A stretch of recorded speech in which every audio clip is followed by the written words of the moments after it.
Tonight's episode is a wild one, literally and figuratively. It's a case that made national headlines, but somehow I didn't hear about it until just recently. It's the story of a woman in Australia who plotted to kill her in-laws by serving them a homemade Beef Wellington that contained poisonous mushrooms she foraged herself in the wild. Let's get into it. Explosive new details about mushroom murderer Erin Patterson. We can reveal tonight claims she tried to kill her ex-husband long before that infamous deadly lunch. Erin Patterson held back tears in the dock as a video of her teenage son speaking to police was played to the jury. He described Erin's relationship with estranged husband Simon as very negative in the lead-up to the deadly lunch in July 2023.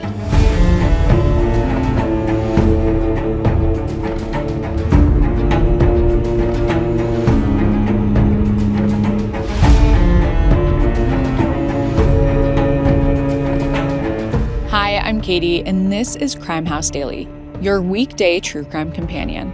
We follow the cases making headlines now where justice is still unfolding. This is a Night Watch episode bringing you today's biggest crime stories. Don't forget to subscribe to my YouTube channel at Crime House Daily so you never miss an episode. This episode discusses active criminal cases and breaking news. The information we share is based on what's publicly available at the time of recording and may change as new evidence comes to light. We aim to inform, not to decide guilt or innocence, so everyone mentioned is presumed innocent until proven guilty in a court of law.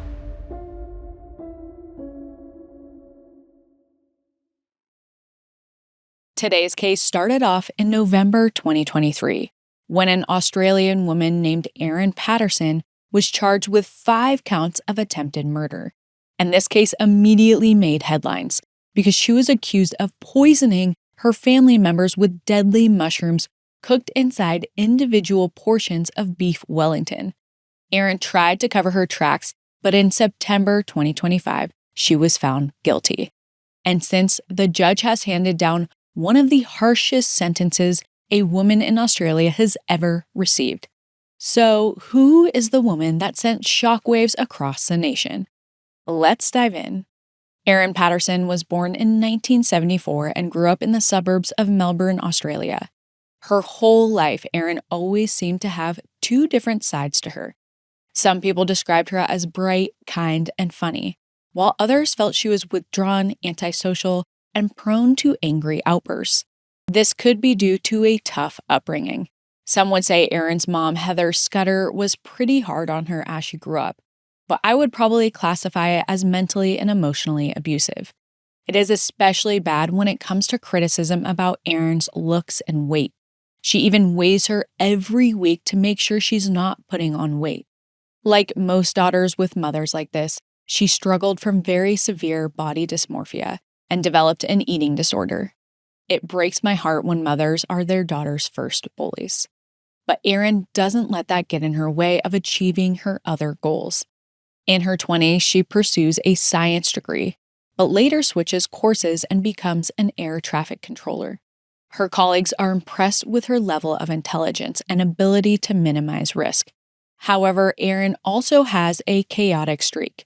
She constantly leaves work early without permission and goes out drinking every night. And usually, the nights end with her driving home drunk. She even loses her driver's license because of this. Let's just say this is not a good look for someone who is responsible for multiple people's lives. Despite going out drinking so often, Erin's coworkers say she's a bit socially awkward and never accepts invitations to hang out with them. Erin is closer with her roommates, but even they have a difficult time managing their friendships with her. She is someone who always seems to put herself first, especially when it comes to money, despite her job paying pretty well. They pay especially well for overtime, but this eventually results in Erin getting fired.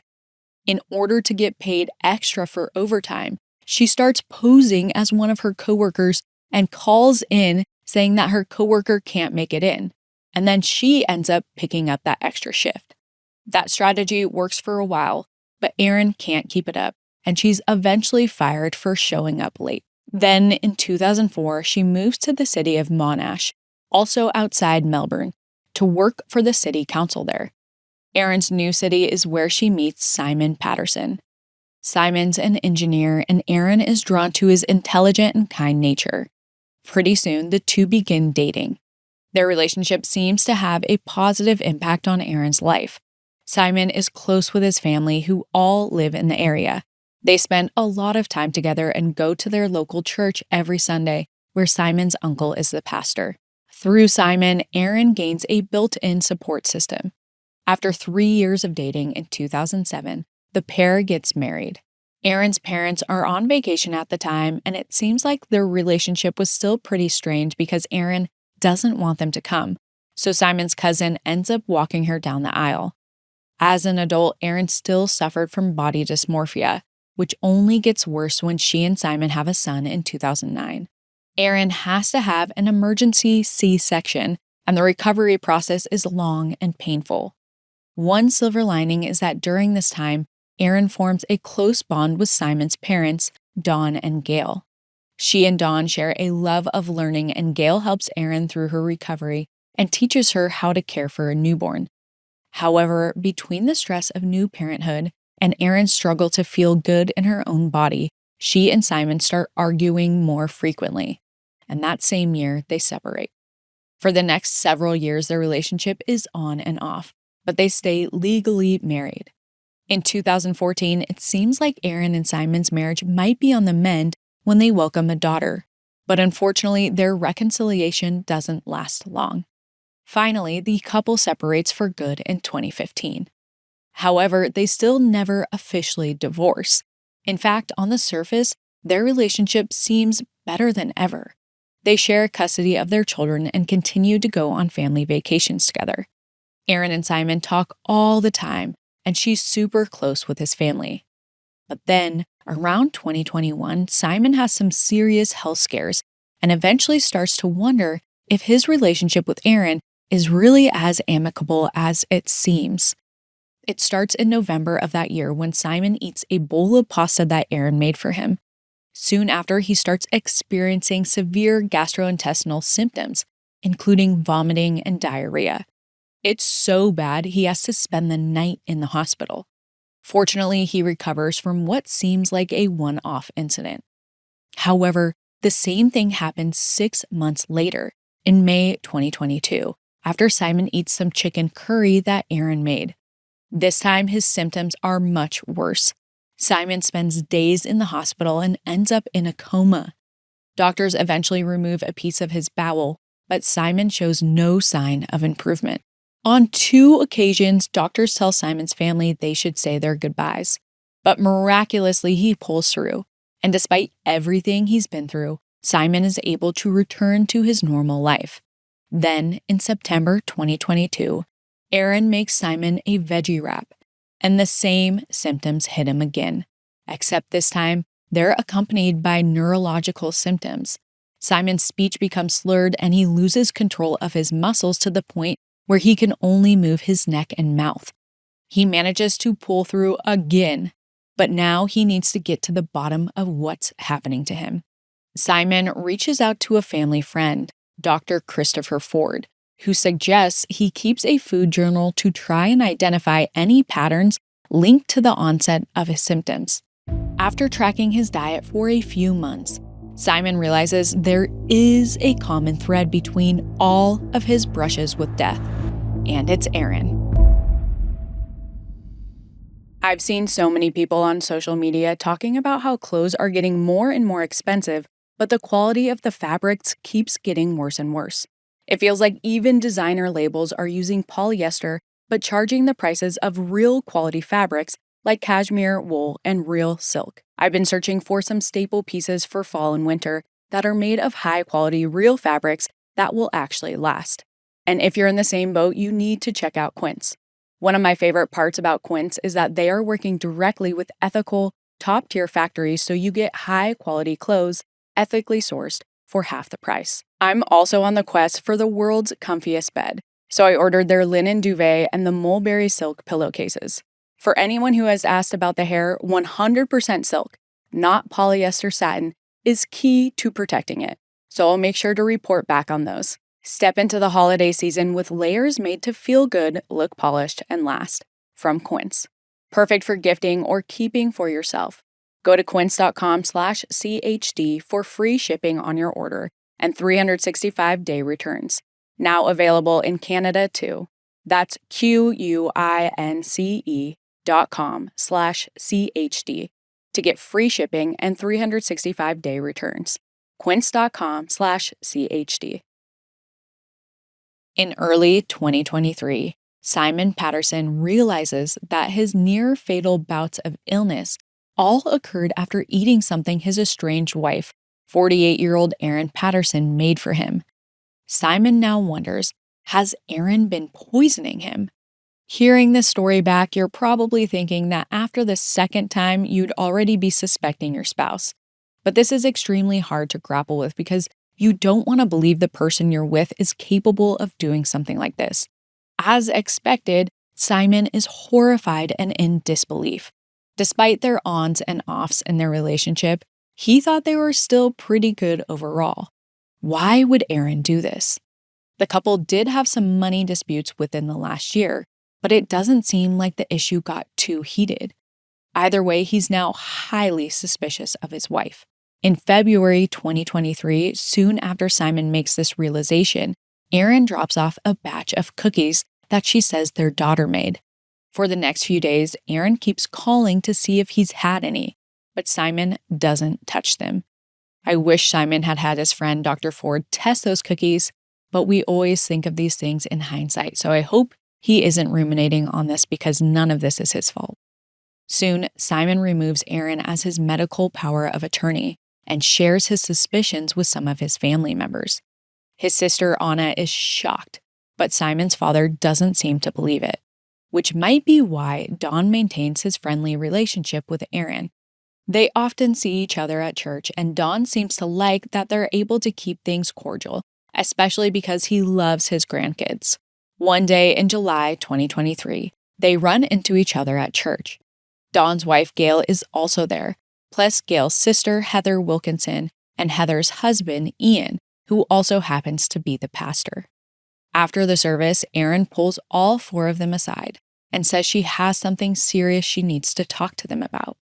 And she says it has to do with some health issues she's going through. She doesn't want to talk about it now, though. She'd rather they all get together another time when they can sit down and have a conversation. Even though Simon and Erin are separated and have plenty of issues, she's still family. So they all agree, and Erin sets a lunch date for July 29th. She also invites Simon, but for obvious reasons, he declines. Erin sends him a long text message telling him how disappointed she is, but he is not swayed. At the same time, Simon isn't too worried about stopping his family members from going, because while he is suspicious of Erin, he believes he is her only target. Simon's sister, however, does try to stop her parents from going, but unfortunately, they don't seem to take her seriously. Meanwhile, Erin is hard at work preparing for this lunch. She plans to make everyone their own individual Beef Wellington and wants to make everything from scratch, including the mushroom pâté that goes between the beef and the breaded pastry. But when Dawn, Gail, Heather, and Ian arrive at Erin's house and sit down at the table, they all notice something odd. Erin has served all of their meals on gray-colored plates. There's even one for Simon in the fridge, in case he changes his mind and shows up after all. But she serves her own meal on an orange plate. It seems oddly intentional, but no one really thinks twice about it because everyone finished their plates. When everyone's done eating, Erin finally reveals the news everyone's been waiting to hear. She tells him she has cancer. The specific details of what she tells him haven't been disclosed, but everyone's saddened and concerned. Erin's in-laws offer their sympathy, love, and prayers. After they talk everything through, they thank Erin for the lovely meal and say goodbye. Dawn, Gail, Heather, and Ian leave that day feeling worried about Erin. But soon, they'll have some dire health concerns of their own to worry about. Later that night, Heather and Ian are at home when they both get hit with severe gastrointestinal symptoms.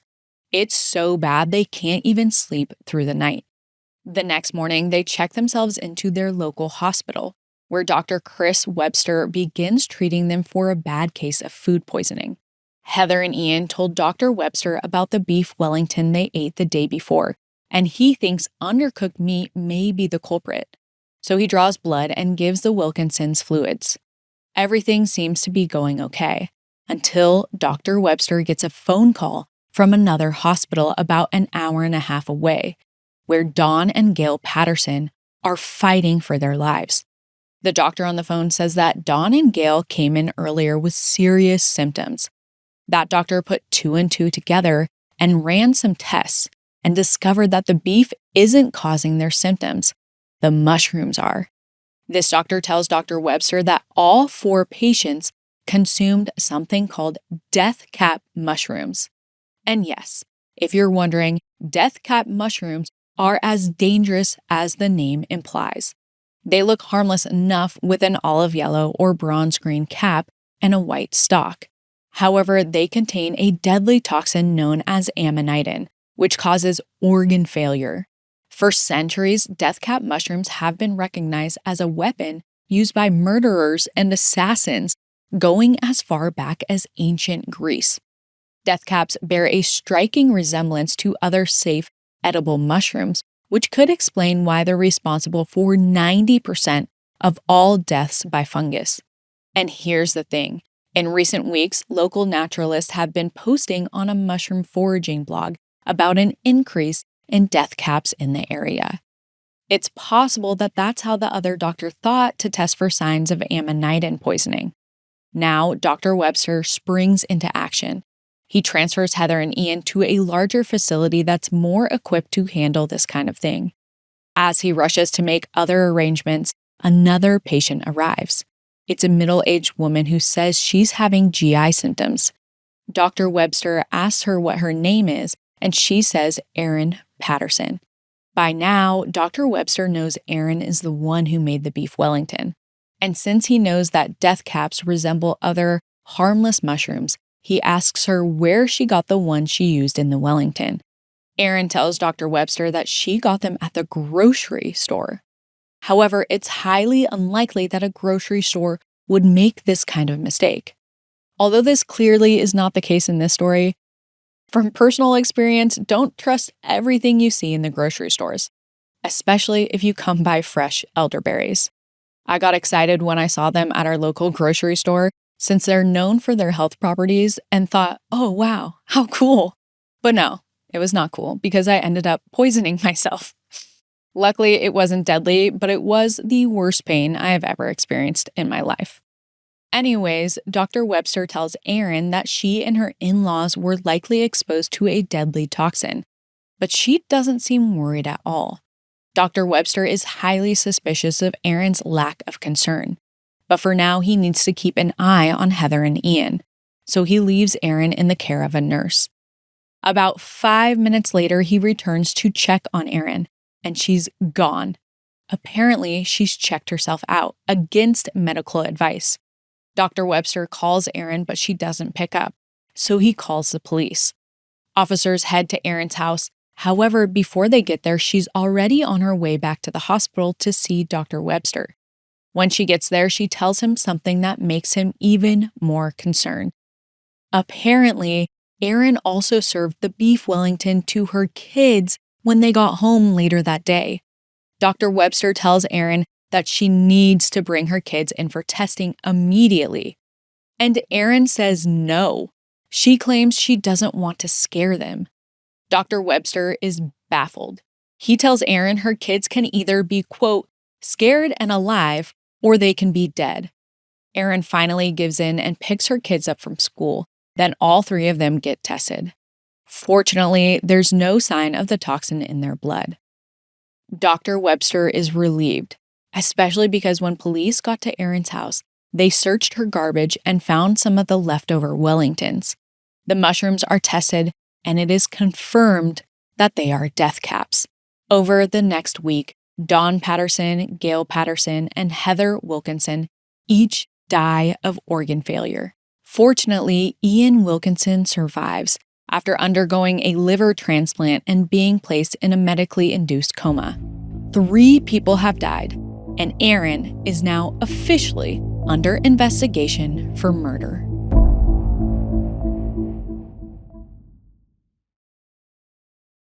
After Erin Patterson falls under suspicion of poisoning her family with deathcap mushrooms, the authorities quickly get warrants to search her home and cell phone. Officers know the mushrooms used in the Beef Wellingtons had to have been dehydrated beforehand, and they find a manual for the kind of dehydrator she could have used, but they don't find the dehydrator itself. They also discover a picture of what appears to be deathcap mushrooms on her phone, being weighed on a kitchen scale. When they search her internet history, they find posts from Erin in a true crime Facebook group where she brags about hiding powdered mushrooms in her kids' food as a way to sneak them healthy food without knowing. As they dig further into Erin's digital footprint, police discover that her cell phone recently pinged in the area where the death caps were spotted growing in the wild. Finally, officers obtain CCTV footage from a local dump, and Erin is seen disposing of the dehydrator just 1 day after she's discharged from the hospital. Police are able to get the dehydrator from the dump and test it for traces of deathcap mushrooms. And as no surprise to anyone, the results come back positive. Now that investigators have more evidence that Erin intentionally poisoned her in-laws, investigators want to understand her motive. They've heard that Erin told her family she had cancer, but when Dr. Webster looks through her medical records, it turns out that was a lie. Erin used claims of a health scare to lure her family to her house the day she poisoned them. While this paints a picture of a cold, calculated killer, it still doesn't explain why she did it. So next, authorities zero in on perhaps the biggest inconsistency in Erin's story. If this was an accident, how come she was the only one who didn't get sick? When they bring Erin in for questioning, she tells them that Dawn and Gail had brought a cake over that day. She says that when everyone left, she ate the entire cake and then felt so guilty she made herself throw up. But this doesn't seem to explain why there was no trace of the toxin in her system. Plus, Dr. Webster has already told investigators about Erin's complete lack of concern when he broke the news that her in-laws were dying and that she and her children might be at risk. Eventually, Erin is charged with 3 counts of murder and 1 count of attempted murder. She pleads not guilty. After investigators speak with Simon, they also filed charges related to his earlier alleged poisonings, but those charges are dropped before Erin's trial begins. By this point, Erin's case has become notorious in Australia. Because of this, leading up to her trial, Erin spends 22 hours per day in solitary confinement. Finally, in July 2025, her trial begins. In the courtroom, the prosecution argues that Erin deliberately sought out deadly mushrooms to kill her husband and his family. Meanwhile, Erin maintains her innocence. Her defense says there are logical explanations for everything. They say she didn't seem worried about her family at the hospital because she was in shock, and that she lied to police because she was afraid of getting in trouble. Finally, Erin's lawyers said she lied about having cancer to cover up the fact that she was actually planning to have gastric band surgery. In the end, none of this persuades the jury. They deliberate for a week before finding Erin guilty on all counts. On September 8, 2025, the presiding justice, Christopher Beale, calls Patterson's crimes the worst of their kind and sentences her to 3 life terms in prison, with the possibility of parole after 33 years. It's one of the longest sentences ever handed down to a woman in Australia. Erin plans to appeal her conviction, and so far her legal team has kept their strategy under wraps. The process is underway as of this recording. Many are hoping to finally receive answers regarding Erin's motive, but since she's never owned up to the crimes, that doesn't seem likely. We'll be sure to bring you all of the major developments as they unfold.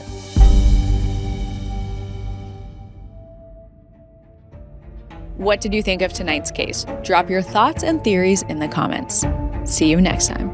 If you haven't already, subscribe to our YouTube channel at Crime House Daily and follow us on social media at CrimeHouse247 for real-time updates, because the pursuit of justice never stops.